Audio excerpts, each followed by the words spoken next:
Bismillahirrahmanirrahim. Alhamdulillahirabbil alamin.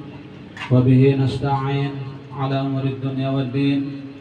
Wassalatu wassalamu ala asyrafil anbiya'i wal mursalin Sayyidina wa maulana Muhammadin wa ala alihi wa ashabihi ajma'in.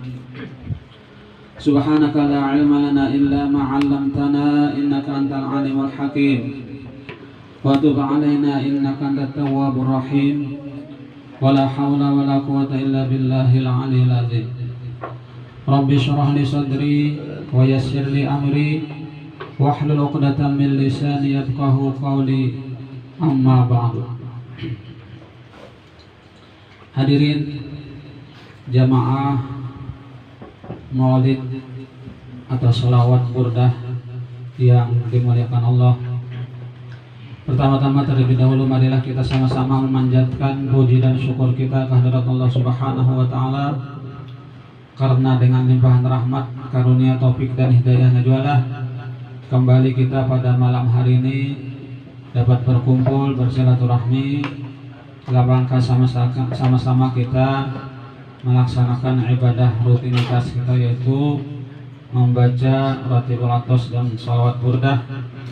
Kemudian kita sambung dengan sama-sama menuntut ilmu agama. Salawat serta salam semoga pula senantiasa tercurah kepada uswatun hasanah kita, junjungan kita Nabi besar Muhammad SAW, pada keluarga beliau, sahabat beliau, dan orang-orang yang senantiasa mengikuti jejak langkah beliau ila yaumil qiyamah. Hadirin jamaah sholawat burdah yang dimuliakan Allah, pada malam hari ini kita mengulang sedikit ya. Kemarin itu kita tidak ada dokumen untuk ini, jadi kita ulang sedikit karena ini pekerjaan penting, pekerjaan dalam sholat. Qala al-mu'allif rahimahullahu ta'ala wa nafa'ana bihi wa bi ulumi fid dharain amin. Pekerjaan dalam sholat. Pekerjaan dalam sholat ada 3 ya. Yang pertama itu rukun. Kalau ketinggalan rukun dalam sholat, sholatnya tidak sah. Kemudian yang kedua sunat ab'ad. Kalau ketinggalan ditutup dengan sujud sahwi. Dan yang ketiga sunat hayat. Kalau ketinggalan tidak apa-apa. Nah, rukun sholat ada 13. Kalau kita ketahui, yang pertama niat beserta takbiratul ihram. Niat itu beserta takbiratul ihram, artinya mengatakan niat itu ketika kita takbiratul ihram. Yang kedua takbiratul ihramnya itu sendiri. Yang ketiga berdiri bagi yang puasa. Yang keempat membaca Fatihah. Yang kelima ruku beserta tumakninah. Yang keenam i'tidal beserta tumakninah. Yang ketujuh sujud serta tumakninah. Yang kedelapan duduk antara 2 sujud. Yang kesembilan duduk tasyahud akhir. Yang ke-10 membaca tasyahud akhir. 11 bersolawat atas Nabi pada tasyahud akhir. Yang ke-12 memberi salam yang pertama. Yang ke-13 tartib, artinya menurut aturan-aturannya, berurutan udah kita. Nah, itulah rukun sholat ada 13. Nah, kemudian rukun sholat yang 13 itu terbagi 3 lagi. Yang pertama rukun qalbi namanya. Rukun qalbi artinya yang bertalian dengan hati, berhubungan dengan hati, yaitu niat. Nah, jadi niat itu di dalam hati, itu rukun qalbi namanya. Yang kedua rukun qauli, seperti takbiratul ihram, Allahu Akbar. Ada berapa hurufnya? Ada Ada berapa? Ada 8. Allahu 4, Akbar 4, 8. Nah itu telinga kita harus mendengar, karena ini rukun kauli, rukun bacaan. Kemudian membaca Fatihah. Nah ini rukun kauli juga. Telinga kita wajib mendengar tiap bijian huruf yang kita sebut, apa yang kita sambat, kita ucapkan dalam surat Al-Fatihah. Jangan pukul limit aja ya, akan mendengar. Kemudian kecuali orang yang masbuk. Kecuali orang yang masbuk. Arti masbuk ini tajudi. Ya kah, misalnya takbir apa? Takbiratul ihram, Allahu Akbar. Lalu imam ruku. Kada salat lagi kalau baca Fatihah tah. Nah, langsung ruku karena Fatihah tadi sudah dijamin imam. Nah, itu orang yang masbuk. Jangan datang membaca Fatihah, ya kan? Apa balik membaca yang lain-lain wajah tuh semua dibacanya juga. Gimana? Ketinggalan kan? Nah, itu orang yang masbuk. Artinya dikecualikan Fatihah itu dijamin oleh imam tadi. Tanggungan imam. Karena ada hadis Nabi, hadisnya la sholata liman lam yaqra bi Fatihatil kitab. Artinya apa? Tidak sholat, tidak dinamakan sholat bagi orang yang tidak membaca Fatihah. Nah, artinya kada sama aja, kada sholat orang apa namanya sembahyang tapi kada membaca Fatihah. Nah kecuali tadi orang yang masbuk tadi ya, karena itu masbuk ketinggalan kemudian. Kemudian rukun kauli membaca tasyahud akhir.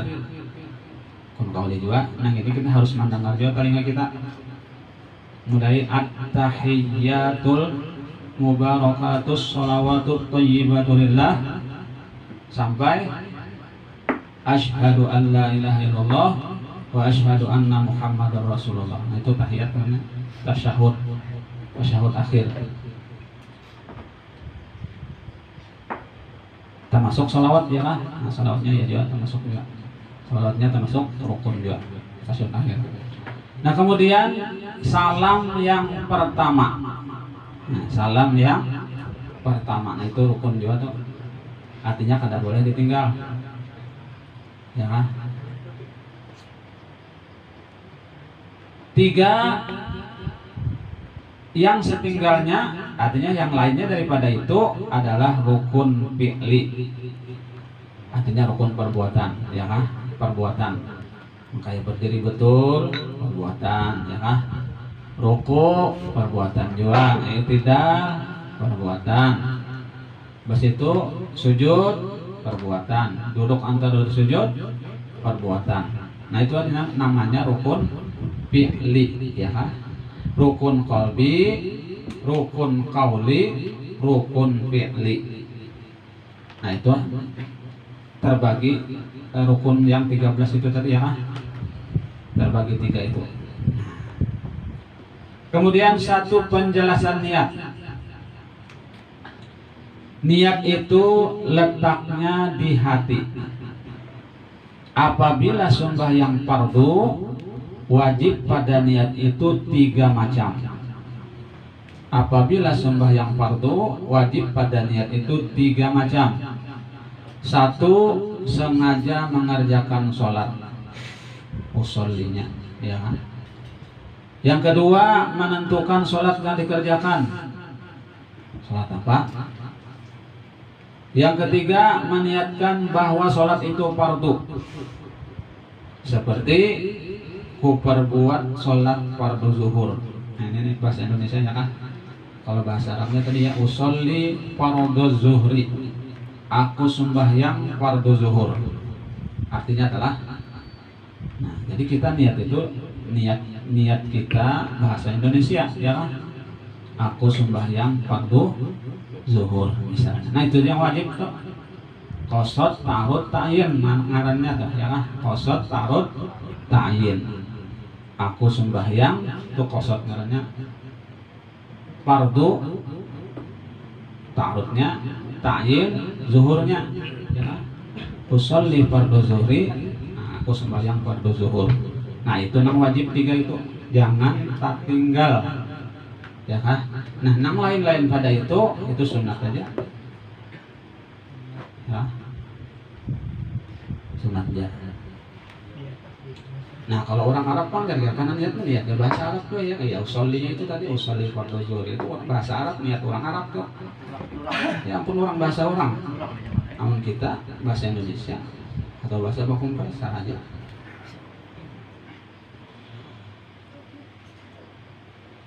Disunatkan pada niat itu, nah yang sunat-sunatnya.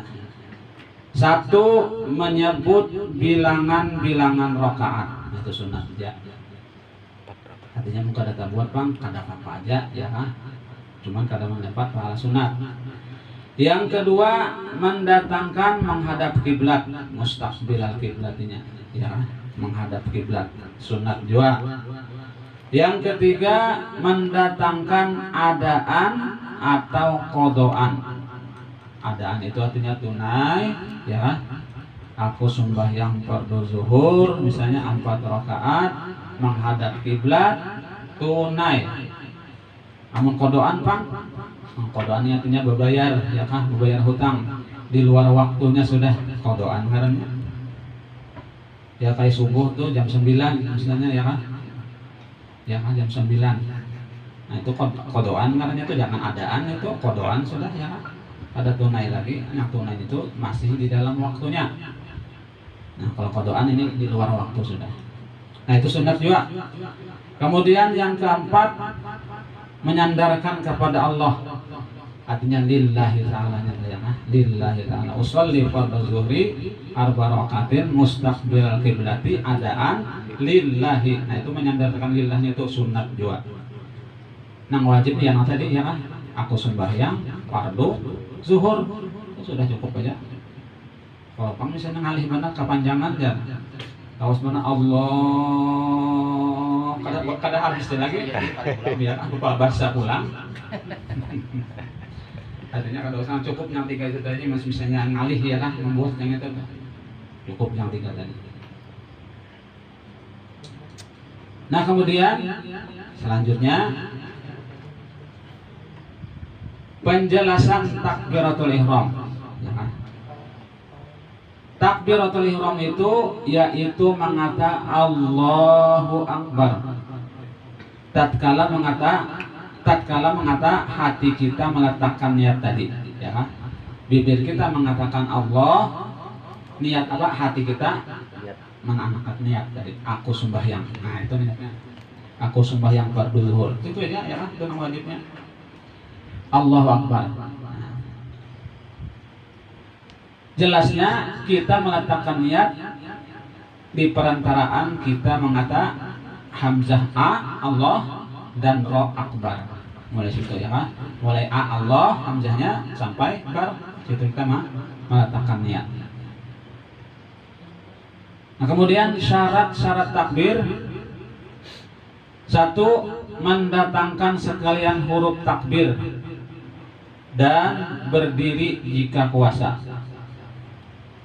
2, lafaz takbir dapat didengar olehnya sendiri jika baik pendengaran dan tiada ada gemuruh. Nah, kita harus mendengar karena itu rukun qauli tadi, rukun bacaan. Kita harus mendengar ya kan? Jangan tertinggal. Kayak mana tertinggal misalnya Allah bar, ya misalnya ya kan? Langsung bar aja. Nah kata ya, atau Allah Akbar, hanya kata.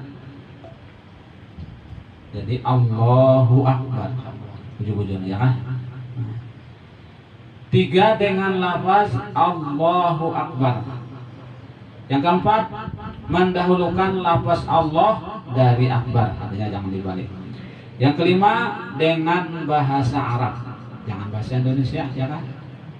Ya, jangan bahasa Indonesia. Yang keenam, hamzah Allah dan ba akbar tidak dipanjangkan. Artinya jangan dipanjangkan hamzah Allah tadi. Bagaimana panjangnya?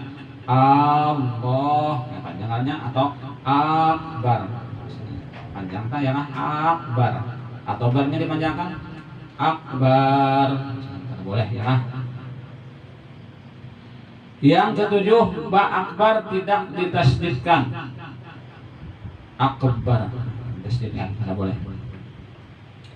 Yang kedelapan, antara lafaz Allah dan lafaz akbar jangan ditambah waw. Oke, mana misalnya waw? Allahu akbar. Nah, berarti tambah waw kayak waw Allahu akbar. Ataupun orang hu akbar. Kemudian yang kesembilan, jangan ada dhamir munfasil antara keduanya. Dhamir munfasil itu artinya Allahu akbar. Maksudnya huwa ya kan? Ada dhamir nama situ. Allahu akbar. Ada dhamir huwa ya antara Allah dan barnya. 10, sebelum lafaz Allah jangan ditambah waw. Sebelum lafaz Allah jangan ditambah waw ya kan. Nah. Kemudian yang ke-11, jangan berhenti yang panjang atau pendek antara keduanya. Jangan berhenti antara keduanya ya kan. Allah misalnya awas benar hanya akbarnya. Kemudian yang ke-12, masuk waktu sembahyang dan waktu menghadap kiblat. Masuk waktu sembahyang dan waktu menghadap kiblat. Kemudian yang ke-13, mentakhirkan dari takbir imam kalau sembahyang berjamaah. Mentakhirkan dari takbir imam kalau sembahyang berjamaah. Artinya kalau berjamaah jangan berimam bertakbir tadi. Habis akan imam dulu hanya makmum di belakang. Nah, kita sampai di sini dulu yang dapat ulun sampaikan. Semoga ada manfaatnya karena ini apa namanya? Ini pekerjaan kita tiap hari ya kan, kita harus tahu. Nah, mudah-mudahan Allah Subhanahu wa taala mengampuni segala dosa-dosa kita, dosa ibu bapak kita, guru-guru kita, keluarga kita, jalan tetangga kaum muslimin dan muslimat. Dan mudah-mudahan Allah Subhanahu wa taala mengabulkan hajat kita, baik hajat dunia ataupun hajat akhirat. Dan mudah-mudahan Allah Subhanahu wa taala mematikan kita dalam keadaan husnul khotimah, husnul khotimah, husnul khotimah. Amin amin ya rabbal alamin. Demikian yang dapat kami sampaikan. Mohon maaf apabila ada kekeliruan dan kesalahan. Bila taufiq wal hidayah. Wassalamualaikum warahmatullahi wabarakatuh.